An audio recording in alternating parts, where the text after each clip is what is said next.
Hey guys, and happy Monday. Part of creating the new earth is learning how to tune into the cycles going on around us, all of the patterns, aligning with nature and the energies that we already have available to us so that we can get on those waves and ride them rather than just kind of thrashing about. If you're in an ocean, you have to ride with the waves. You have to go with them. If you fight against them, then you're going to drown. You're going to tire yourself up. And that's exactly what most of us do. That's how we live our life. And it's not our fault. That's just how society and culture has formatted things for us. I have lots of examples of these and could go on and do an entire episode, but that's not what I'm here for today. I'll write down cyclical living examples as an episode to come here soon. But today I want to talk about astrology and how that's a great way to jump on these natural energies. Say what people want to say. I mean, if you're listening to this, you're probably not one of those people who are like, astrology.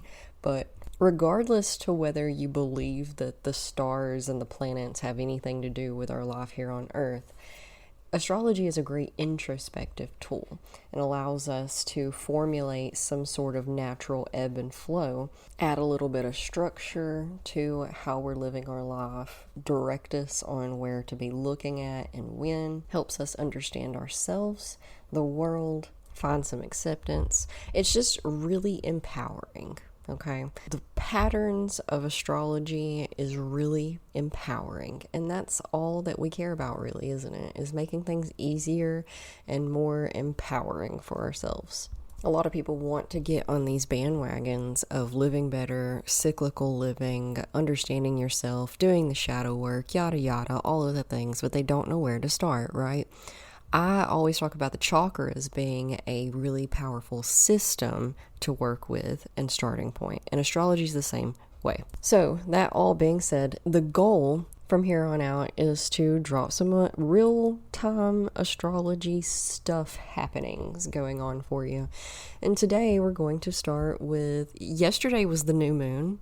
So we're gonna focus on the cycles of the moon a little bit. Then I'm going to tell you what to do with all of that. And then also today started Mercury Retrograde. And I'm going to tell you how to do with that a little bit. So first off, starting with yesterday's new moon in Leo. So the new moon is the beginning of the moon cycle. And you may or may not have heard people talking about manifesting with the moon. And the way you do that is by following along with the energies of the moon as it goes through its cycle in a single month. And each new moon is the beginning of the cycle, peaking out, so the energy will rise from the new moon until the full moon. And the full moon is the peak. And then the energy will start to dwindle from there until we get to the next new moon. So this new moon yesterday was in Leo. So the aspects of this cycle are going to be the same as the aspects of Leo. That's the aspects that are going to have more energy to work with. So the natural ebb and flow is going to favor the aspects of Leo. So what you want to do is create intentions at the beginning of the cycle for goals, things to work towards during this month. And if you set those goals with the aspects of Leo in mind, it's all just kind of going to fall into place. You don't really have to do as much. It's a work smarter, not harder type of thing. So to set intentions, all you have to do is really just sit and think about it for a little bit if you want to. Maybe write down a few goals that are aimed towards the aspects of Leo, which I'm going to go over here in a second.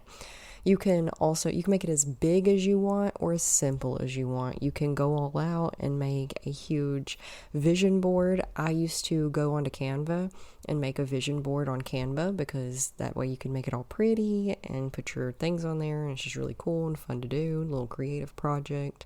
Or you can simply work on affirmations, and your intentions can be like, I am brave, because Leo, brave, bold, stuff like that, and then ta-da, just I am brave. That's my affirmation for this month. I am brave. And you just keep repeating it, and make it your own. You can do anything with these things. They're your rituals. They're your connections to the divine and yada yada, whatever you like. There's no certain way, there's no recipe book, nobody has the answers. The answers for you are that which works best for you. So, the aspects of Leo is passion, boldness, protection. They're protective, especially of their loved ones and their family.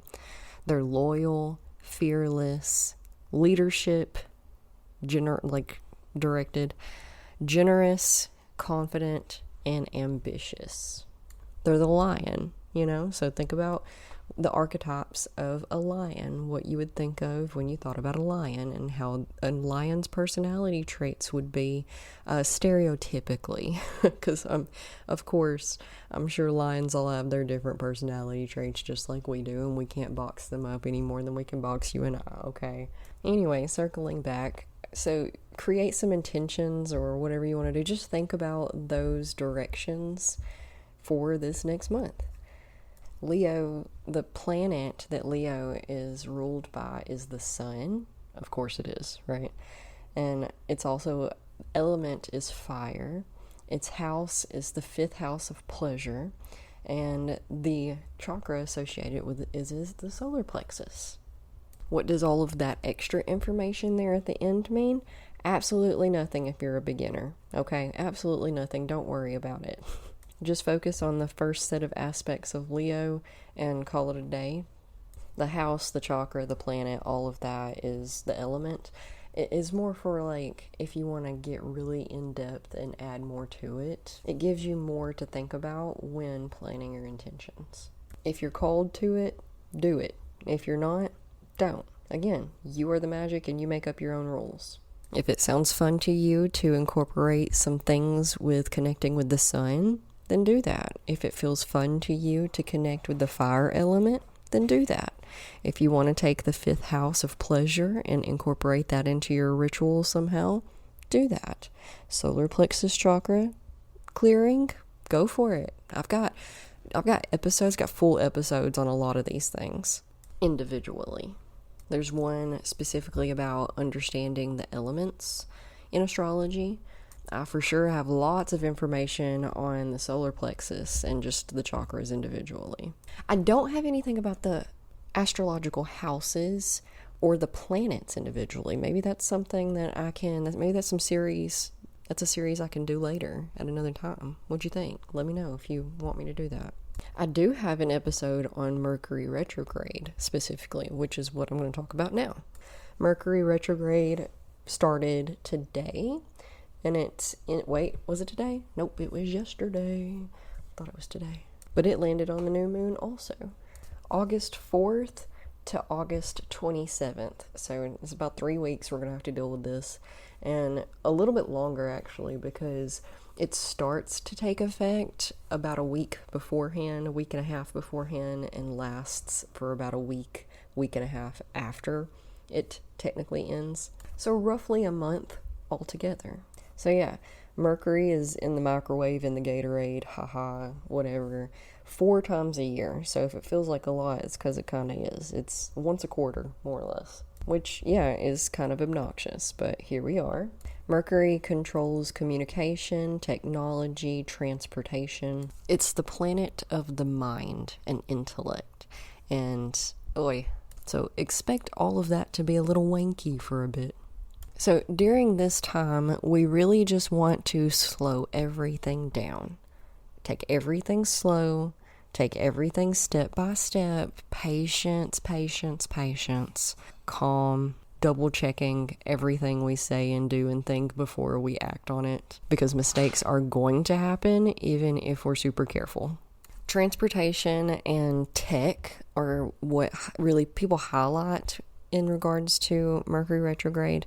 So for sure, be double checking those emails before you send them, be double checking whatever tech stuff at work you got going on that's important, and leave early and be extra careful on the highway as you go to and from. Make sure you wear your seatbelt, follow all the traffic laws, go the speed limit, don't be speeding.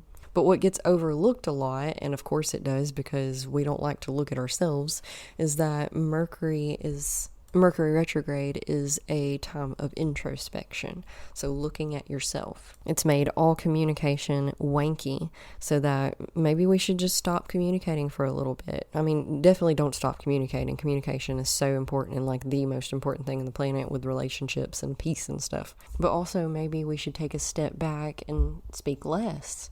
Think more than we speak. Listen more than we speak. Look within ourselves. Introspection to understand the patterns that are going to come up right now that we need to work on and focus towards.